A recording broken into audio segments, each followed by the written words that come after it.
mapenzi ya Baba juu yake. Kwa ameyafunua Mungu moja, jambo ambalo amelifunua, anataka tumwabudu yeye. Amesema, amejifunua kwamba yeye ni Mungu mwenye wivu, hataki umwabudu Mungu mwingine wala chochote kile kinachoweza kuchukua nafasi yake, yani hataki. Kwa hayo ni mapenzi yake. Mapenzi yake umwabudu yeye, mapenzi yake umtumikie, mapenzi yake uhubiri Injili, mapenzi yake usababishe Mungu atukuzwe, ajulikane yeye. Hayo ndio mapenzi yake katika maisha yetu. Yes. Nafikiri kunaweza kuwa kuna vitu vya kufanya. Sijajua, najaribu kufikiri labda maombi yanaweza kuwa na nafasi labda, au yana nafasi gani katika kufanikisha malengo kulingana na kusudi la Mungu.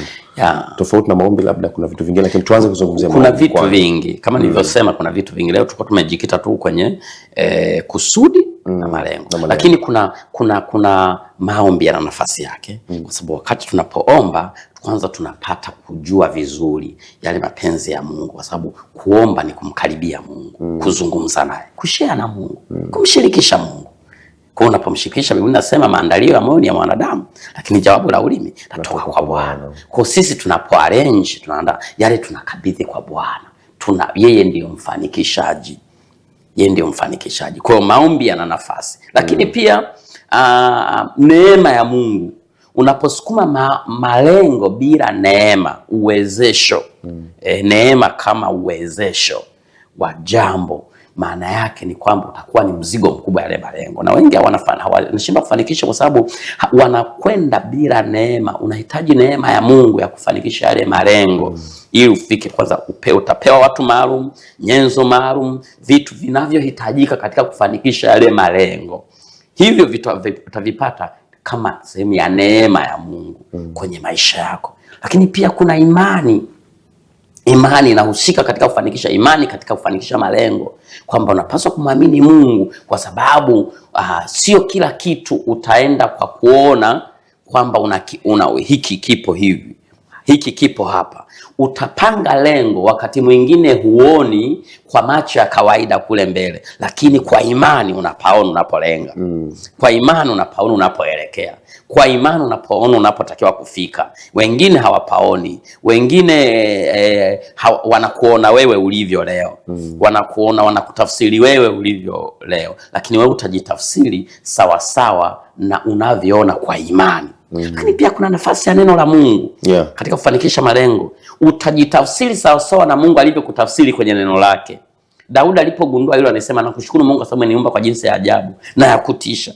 Anasema fikira zako zina thamani kubwa kwangu. Yaani hivi ulivyoniweka, ulivyoniumba, kumbe fikira zako na familia ulikonitokezea humo. Maana sikuandika barua nizaliwe kwenye hiyo familia.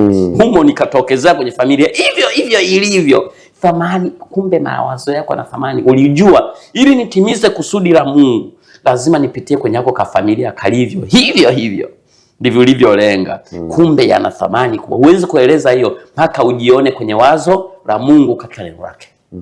Kwa tunatimiza malengo, tukijitazama nje ya neno lake, tutajiona duni, tutajiona hakuna uwezekano. Maana tutajiona kwa sasa, tutajiona kulingana na familia yetu ilivyo. Maybe ni familia ya chini, ni familia ambayo haina uwezo, na unaanza au ni yatima, unaanza kujitafsiri kwa mtazamo wa yatima, wakati kwa Mungu hana yatima. Yeye tayari ameshachukua nafasi pale. Kwa hiyo hana watoto ambao ni yatima. Wao wana baba. Kwa utajitafsiri kwamba ni baba. Kwa utajikuta kwamba unakwama mahali wazazi wako walikokwama, maana utaishia kuwalaumu wazazi wako, hakufanya hivi, hakunisomesha, hakunifikisha pale. Kumbe kufanya hivyo ni kukwama walipokwama. Ili usikwame walipokwama, lazima ujitazame kwenye mtazamo wa neno lake la Mungu, wa neno la Mungu. Hapo utafanikisha malengo yako. Kwa hiyo kuna vitu vingi. Yes, kuna vitu vingi. Neno pamoja na maombi. Yes, maombi, imani, neema. Kuna neema, special grace ambayo unatakiwa inakuwa juu yako. Yaani utashangaa, unapata kibali mahali, unafanikiwa, unapata kibali kwa watu, unapata kibali kwenye unachokifanya. Hiyo ni grace ambayo inakuwepo kufanikisha yale malengo na kuwa nayo. Vinginevyo inakuwa ni mzigo mzito. Kwa kweli utashindwa kufika. Kuna kuwahi na kuchelewa. Of course hakuna anayependa malengo yake yachelewe. mtu anatamani akipanga malengo yake ndani ya muda, basi kama ni mwaka, kama ni miaka, kama ni wiki, siku, kulingana na muda wake na lengo alilolipanga. Kuna hii hali ya kuchelewa kwa malengo. Labda inaweza kuwa na maana fulani kuhusianisha na swala zima la kusudi na mapenzi ya Mungu. Ya, katika kufanikisha malengo kuna vitu vinavyotakiwa kuangaliwa. Kwa mfano, kwanza unapopanga malengo mwanzoni, nimesema unapopanga malengo yako katika kusudi la Mungu. Hii inaweza kusababisha achelewe au asifikiwe kabisa. Malengo yanatekelezeka. Kwa sababu unaweza kupanga malengo pia ambayo yanatekelezeka, yanaweza kusababisha kucheleweshwa hayo malengo. Lakini pia hivi vitu vingine ambavyo nimesema yanatamiwa kwa maombi, una imani, uko katika neema, yani kuwa katika neema utajua nyenzo sahihi zinazotakiwa. Lakini pia kuna wakati mwingine adui anachelewesha. Kuna obstacles, viziwizi ambao vinakuwepo. Unajua kukabiliana na viziwizi vya malengo yako, umeving'amua, umevitambua kwamba naweza nikakutana na viziwizi hivi, na unapovitambua unajua unavivukaje. Ndio maana unapaswa kuwa na imani, kumwamini Mungu. Kuna vizuizi vingine utavivuka kwa imani. Yes, wakati Mungu ameeleza vision kubwa, ameeleza mission kubwa ya Ibrahimu kwamba atamfanya kuwa baraka. Yani sio atabarikiwa tu. Anasema anamfanya kuwa baraka, yani source kuwa baraka hapa duniani. Source yetu Mungu amewekeza kwake. Yani kama vile jua mwezi unavyochukua mwanga kwenye jua alafu likaweka duniani. Kwa imekuwa sasa, anasema na wewe utakuwa source, utakuwa kama ni mwezi utakuwa ni source ya baraka. Lakini ila nakutana na vikwazo. Amemwambia hiyo baraka inatokezea kwa kupata mtoto, lakini mtoto haonekani. Anafikiaje hapo? Imani ilisimama. Kwa imani Biblia inasema anayatarajia yasioweza kutarajiwa. Aliyatarajiwa mahali ambapo hawezi kutarajiwa. Yani mahali ambapo wameshang'oa mashine za juice, wewe unaenda kuamini nitapata juice hapa. Yani mpaka mashine zimeshang'oka, sio zipo za kutengeneza, zimeshang'oka. Unaamini Mungu nitapata juice hapa. Ndicho kitu Biblia inasema alitarajia yasioweza kutarajiwa. Yes. Kwa lazima umwamini. Kwa hayo lazima yangamue vikwazo ninavyoweza kukutana navyo, changamoto naweza kukutana nazo, zinaweza zikakuchelewesha. Yes. Kujua nyakati za kufikia yale malengo, kwamba ni wakati ambao natakiwa hapa niwe nimefikia lengo. Kujua. Biblia inasema Danieli kwa kuvisoma vitabu alijua unabii umeshatimia wa kufikia kurudi tena Yerusalemu. Lakini wangeendelea kuishi utumwani. Wakati mwingine kwa sababu watu hawamuhitaji Mungu, hawamwambii Mungu katika yale malengo yao. Wana wa Israeli walikaa miaka 400 karibu na 30 pale, lakini wameambiwa watakaa miaka 400. Ile miaka mingine imefikia wapi? Walikaa, walitulia, wakaridhika na ile hali. Mtu anaweza kuridhika na ile hali alionayo. Kwa hiyo hana juhudi anazozifanya kupiga hatua kwenda mbele kwenye malengo yake. Kwa akatulia pale, lakini walipotambua wakaanza kumuita Bwana. Biblia inasema kilio chao kikafika mbele za Bwana, na Bwana akawajia akawaambia, sasa mtatoka. Kwa hiyo ukinyamaza na Mungu anaweza kanyamaza. Yes, anasema ninyi wenye kumkumbusha Bwana msiwe na kimya, wala msimwache Bwana kae kimya mpaka atakapofanya Yerusalemu kuwa sifa na hodari duniani. Isaya 62 mstari wa 6 na wa 7. Nimeweka walinzi juu yako Yerusalemu, hawatanyamaza usiku na mchana. Nanyi enyi wenye kumkumbusha Bwana msiwe na kimya, wala msimwache Bwana kae kimya. Kwa mkikaa kimya kwenye lengo, malengo yatakaa pale pale. Utamsingizia shetani, lakini kumbe ni wewe pia. Kwa hiyo kuna mambo ya kuendelea kuzingatia katika kufikia malengo. Ila moja kubwa, malengo yako yana uhusiano na kusudi la kuwepo kwako. Malengo yako yana faida gani kwa Mungu, hususa katika swala la kumwabudu na kumtumikia? Kwa sababu tumezaliwa kumwabudu na kumtumikia Mungu.